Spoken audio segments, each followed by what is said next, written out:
अगर घरवा बैठब तो कैसे कुल व्यवस्था चली। हाँ वो तो है ये बा। तू खुद समझदार है, तू के ई सब प्रेशर फ्रेशर ना लेवे के चाहिए। का करी हो तो यार चिंता ना होखे लगेला।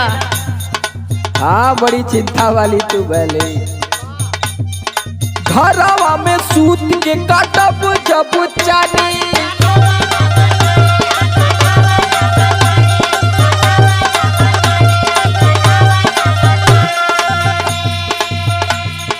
घोटे खातिर कहवा से आई दाना पानी।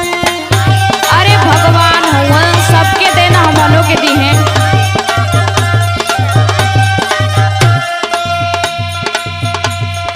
घरवा में सूत के काटब जब चानी, घोटे खातिर कहवा से आई दाना पानी।